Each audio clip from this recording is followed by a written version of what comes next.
Hi అండి, అందరికీ నమస్కారం.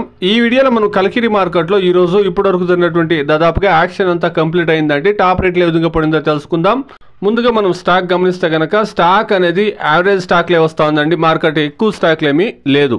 ఇక రేట్ల విషయానికి వస్తే కనుక కలికిరి మార్కెట్లో 10 కేజీల బాక్సులు ఉంటాయండి. 15 కిలో బాక్సెస్ 200 రూపాయల నుండి ప్రారంభమై 400, 450 క్వాలిటీ బాగుంటే కనుక 470 రూపాయల వరకు టాప్ రేట్లు అనేది పడిందండి. నిన్నటితో పోస్తే టాప్ రేట్ అనేది పెరిగిందండి. ఇప్పటికీ టాప్ రేటు 470 రూపాయలండి. Today as of now Kalikiri market 300 rupees to 450, top rate 470 rupees. మనం ఎక్కువగా యావరేజ్ రేట్లు గమనిస్తే కనుక 250 రూపాయల నుండి 370, 380 రూపాయల రేట్ల వరకు ఎక్కువగా రైతులకు యావరేజ్ రేట్లు అనేది పడిందండి. టాప్ అండ్ టాప్ అనేది 1-2 లాట్లు మాత్రమే పడుతుంది. 450, 470 రూపాయలండి. మొత్తంలో చూస్తే కనుక నిన్నటితో పోస్తే ఈ రోజు ధర అనేది కాస్త పెరిగిందండి. ఇది కలికిరి మార్కెట్లో ఉండేటువంటి అట్ ప్రజెంట్ అప్డేట్ అండి. దయచేసి మన ఛానల్ సబ్స్క్రైబ్ చేసుకొని వీడియోకి ఒక లైక్ చేయండి. Please share my video to others. Thank you very much.